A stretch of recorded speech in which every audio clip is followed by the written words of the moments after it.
Okay, if you like this video, subscribe to my channel, but let's get right to it.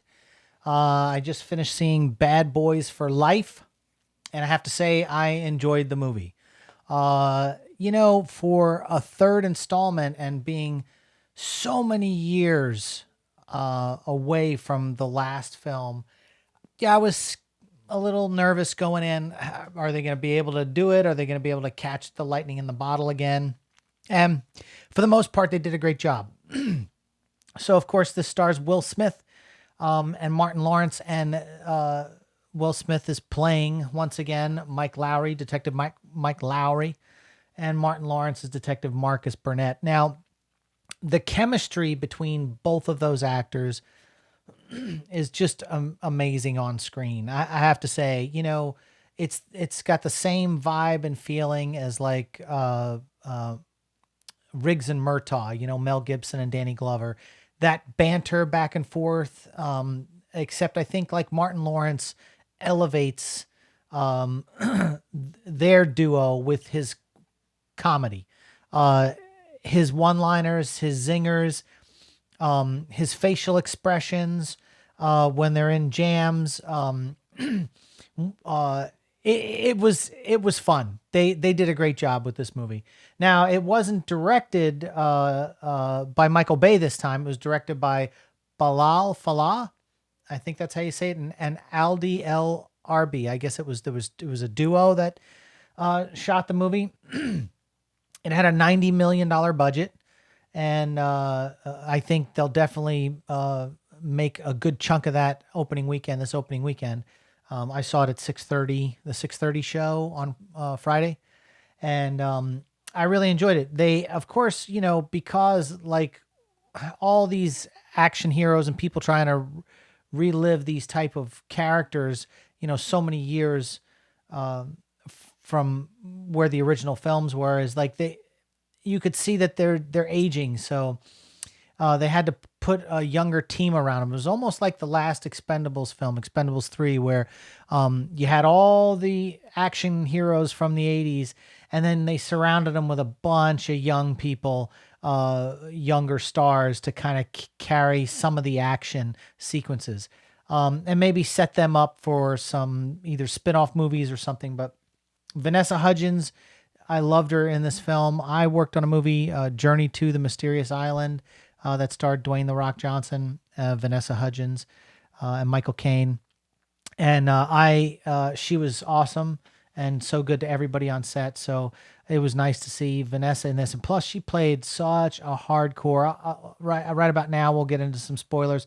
She was just tough as nails, shooting, killing, just being such a badass in this thing. When she has on full tactical gear, she's just badass. Okay, so I think she pulled it off, this type of character, better than the one that was in Terminator Dark Fate. I actually believed Vanessa Hudgens could shoot and kill people, unlike the other character from Dark Fate. I just couldn't buy it. Alexander Ludwig is in this as well. Charles Melton is in the film. And Joe Pantaleono, right? Is that how you say it? Pantaleono? One of the Fratellis. He's been a staple in these films from the beginning, and I've loved him, whether he was Cypher in The Matrix or, going back to when I was a kid with The Goonies. Like any movie this guy's in, he brings it. And of course, he brings this thing just all the way in. There's a huge spoiler in the film. Here we go. 3, 2, 1. Joey Pants, he doesn't make it out of this thing. With how these movies go, there's always got to be some sort of drama or something that drives the story forward. And of course, the captain gets killed, which pushes the story forward. And there's all these things that happen, and there's an assassin that's strategically taking out people, and then you find out that this crazy witch lady winds up being, I know it sounds crazy, but you wait till you see the movie, winds up being like a long lost love of Will Smith, and the assassin that's been trying to kill him is his son. That's the big twist. And again, it's like it's this thing where whether it's Indiana Jones and the Kingdom of the Crystal Skull, or Die Hard, or Die Another Day, or Live Free or Die Hard. It's like they got to bring in these kids, like children of the parents. Because, I mean, where else do you go with the storyline with these people? They get older and they have kids, or they had kids and didn't know they had kids. And then, oh, hey, guess what? You're my father. It was there's a very, Darth Vader-ish moment in this movie where you find there's this reveal that Mike Lowry has a kid, but he slept around so much in all the other movies. You're like, oh, okay, yeah, but then you realize he's this assassin that's been killing people.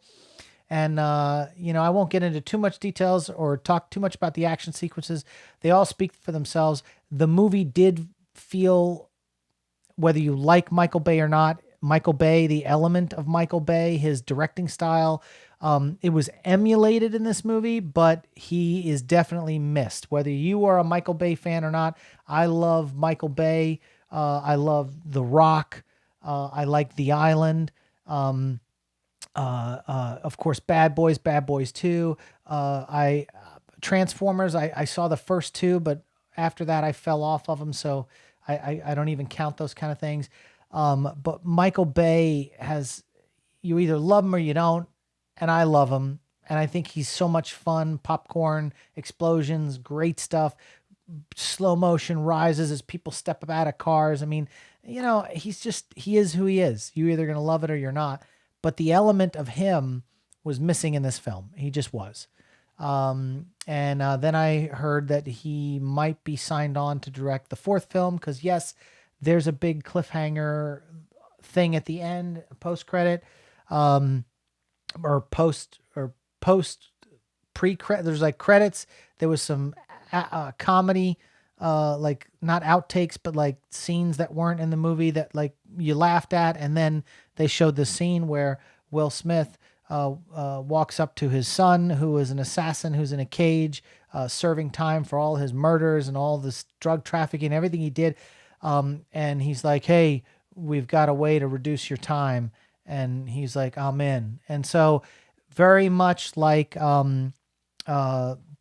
what the Fast and Furious franchise did with Hobbs and Shaw. It's like all of a sudden Jason Statham was this killer that like killed so many people throughout that one movie. And then all of a sudden he teams up with the Fast and Furious people, and now he's all best friends with everybody. And they've basically forgiven him for the hundreds and hundreds of people that he killed. Now it's okay. Now you're on the good guys team. Same kind of thing.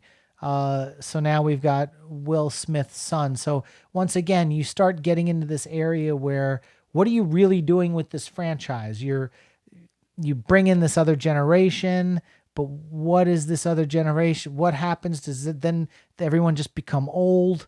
And thank God there was not a lot of the old man jokes in this. It wasn't as, with all the Lethal Weapons, it was always, I'm getting too old for this shit and old to it. And it was just, they just replayed these jokes all the time in the Lethal Weapon films, which were good for episodes 1 and 2, and a little bit of 3, but 4 was just, that's my fear, is that we're going to get into that territory. But I hope that Michael Bay coming back can bring it in. But guys, if you like Bad Boys and you liked Bad Boys 2, this is a solid third film in this franchise. Go to the theater, check it out, enjoy it. Let's talk about it in the comments section, and we'll see you on the next one.